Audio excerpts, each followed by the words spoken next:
And good morning. I'm Dan DeRose with 19 News, coming to you from our digital desk. We have a very important topic we want to discuss today because it is open enrollment season for Medicare. Actually, it's open enrollment season for a lot of insurance matters, whether that's your insurance through your employer or if you are on Medicare. The Better Business Bureau is putting out some warnings that, boy, scammers. They know when we have these deadlines, and especially when we're considering Medicare and it's an older population, whether it's you yourself signing up for it or whether you have parents, grandparents, boy, this is the time scammers are going to be making those phone calls. And what are they after? Well, what are they after in all of the cases? They want your social security number, they want your bank account numbers, your credit card numbers. And if you're somebody dealing with the open enrollment and all these confusing, complicated questions, you can see how easy it would be for someone to fall victim to a scammer. So that's what we want to talk about today.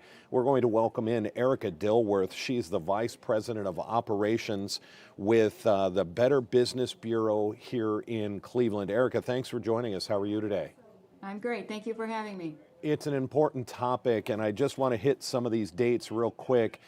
People who are signing up for healthcare.gov, those dates are November 1st to December 15th. Medicare open enrollment, that's currently ongoing October 15th through December 7th. Then we have the Medicare Advantage, that will start January 1st, running through March 31st. Erica, what is it about this time and really this population that the scammers just feed on, and they do it really well? So the scammers, obviously, they know what's important in people's lives at this moment, and so they understand that people are looking at these and trying to make decisions. They also know that it's an older population. It's hard to navigate. There's a lot of information, and so they really try to take advantage of that. I'm actually in the process of helping someone in my life navigate all of this, and it's been complicated for me. There's just so much information, and how do you make a decision? What's the best decision? What information should you provide? What information shouldn't you provide? And it can be overwhelming. And so I can only imagine if you're trying to navigate this on your own, that it's very difficult, and you have to be so very careful. And there are so many. We'd love to say, boy, here is the one golden rule. It just doesn't work that way. But the BBB put out a statement today about when you receive phone calls and who's calling. That is maybe the first place that we should start.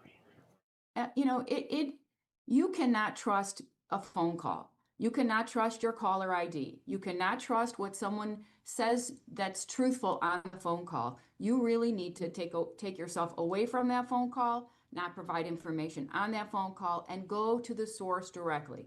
If the person says they're calling you from Social Security, call Social Security directly. If they're calling you from Medicare, call Medicare. If they're calling you from a specific insurance company, call them directly, because people lie. Obviously, that's what they're trying to do. They're trying to take advantage of you. They're trying to get you to provide your Medicare information, your number. They're trying to get you to provide your Social Security number and all of those bank account, credit card information that they're trying to scam from you. And so you just, I hate to say you cannot trust, but you just cannot. You have to step back and make a different decision. And that is great advice. Medicare is never going to call you out of the blue. So that should be your first major red flag. I think that's excellent advice. Hang up that phone call. Just tell them, and if you're not trying to be rude, say, okay, let me think about this and I'll call you back, and hang up. Get off that phone call, and then get on a website and find the real phone number for whoever you're dealing with. And that's the number you can call. If you are placing the call, trust that. If someone's calling you, cold calling you, do not trust that. That's very good advice. What else can we offer up as tips, and what do you have to guard in these situations, guard from? You know, people are trying to do a couple of different things. You know, if you provide your Medicare number to someone, that allows them to possibly take out claims in your name and get free equipment or get money provided through that claim process. You never want to give your Medicare number out. You'd never want to give your Social Security number out. You need to consider your Medicare number like your Social Security number. We tell people all the time, that's a private number, you don't provide it. Same thing with your social security number. Same thing with your bank account. They want access. They're going to tell you that it's urgent. They're going to tell you, I need it today. You're going to lose your benefits. Something's terrible is going to happen if you don't, give that information to me today. None of that is going to happen.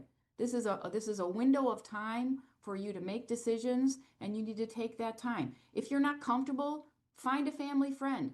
Find a resource at the Department of Insurance. Find a licensed insurance provider, somebody that can help you navigate all of that. But don't be nervous and don't be afraid and don't feel pressure based on what someone's telling you over the phone, in an email, in a text, however they're trying to reach you. It is that snap decision that unfortunately can be so dangerous in this situation. Erica Dilworth, we always give our guests the final word here, whether we're talking Medicaid, Medicare, whether we're talking healthcare.gov. Just have to be hyper aware and let's be smart about our older population. If it's a parent, a grandparent, boy, you need to kind of have this conversation on a fairly regular basis. You're not answering these calls, right? You're not, taking calls from fake numbers. You get the final word here. Again, I said I'm going through this with someone in my life, and I said those very same things to that person. You cannot trust. You cannot trust the phone. They're going to call you. They're going to ask questions. They know that you're of that age now, and you just don't answer the phone. You should initiate the call, and then you'll feel comfortable to trust who you're talking to. But if somebody's calling you, if you're getting a random text, if you're getting a random email, you just have to stop and back away and make sure you really know who you're talking to. Erica Dilworth with the Better Business Bureau of Greater Cleveland, serving Greater Cleveland. We certainly appreciate the heads up, the constant watching out for really all of our information. Thanks for joining us today. Thank you for having me. All right, take care. Again, it's just one of those topics that we want to make sure we devote some time to, some information to, because it is so important. Our 11 o'clock news is underway on CW43. Of course, weather is the top of everyone's mind, getting our first taste of this year's winter weather. You'll want to look for that. Then, of course, our noon news starts on Channel 19. Until then, I'm Dan DeRose with 19 News. Hope you have a great day and be safe out there.